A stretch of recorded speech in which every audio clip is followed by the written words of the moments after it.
You know that moment when you're scrolling through a sea of mobility scooters, each one promising smooth rides and effortless maneuvering, only to realize a handful of them feel more like a wobble-prone cart once you actually get on?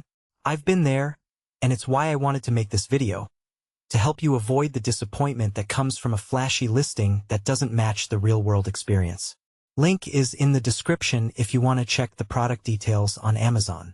The Golden Technologies Companion GC240 is the kind of three-wheel mid-size scooter that shows up a lot in Best of Roundups, and it's got a solid rating 4.5 stars from almost 2,000 reviewers. That alone tells you most owners are happy, but the numbers don't reveal the nuances that matter when you actually drive it down a grocery aisle or out onto a suburban sidewalk. So I dug into the forums, read the Q&A sections, and watched a few unboxing videos to see how it behaves once the box is opened. First off, who really benefits from a three-wheel design? If you're someone who needs a stable platform for everyday errands, think picking up groceries, visiting the doctor, or just cruising around a retirement community, the wider rear track gives you confidence when you're turning tight corners. The GC240's wheelbase is long enough to feel planted, but the steering column is low enough that you don't have to hunch over like you would on a four-wheel model. That makes it a good fit for users who are a bit taller or who have limited upper body strength.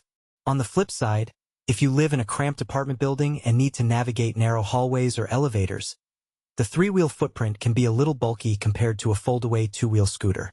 One practical strength that keeps coming up in the conversations I followed is the battery range. The Companion comes with a sealed lead-acid pack that, according to the manufacturer, delivers roughly 13 miles on a single charge. Real-world owners say they typically get about 10 to 12 miles before needing to plug it in again, which is plenty for a morning trip to the pharmacy followed by a quick stop at the post office. If you're planning on longer outings, say a full day at a senior center with a couple of stops, you'll want to keep the charger handy or consider a spare battery if the model supports it. It's not a lithium-ion solution, but the lead-acid cells are cheap to replace if they ever die. Another point that matters for daily use is the load capacity. The GC240 is rated for 300 pounds, and the community feedback suggests it holds up well even when you add a shopping bag or two on the front basket.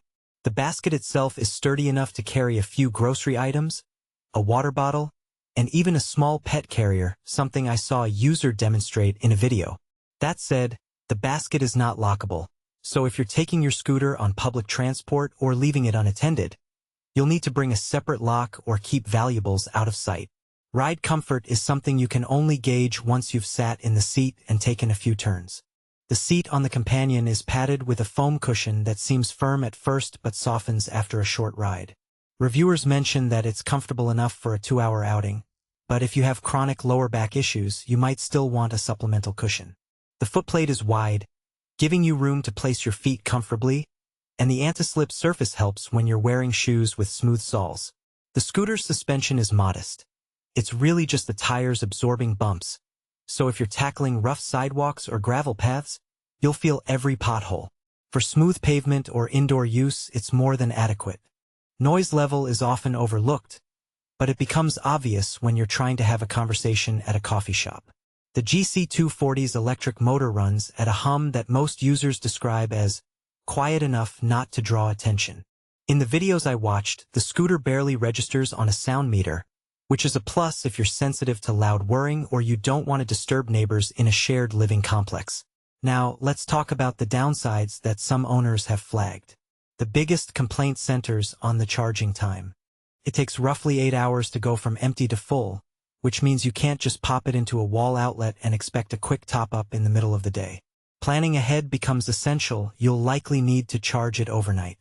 Another limitation is the lack of a folding mechanism. The GC240's frame is sturdy, but it doesn't collapse for storage, so you'll need a dedicated space in a garage or a corner of a bedroom. If you live in a smaller home or rely on a car trunk for transport, you might find that inconvenient.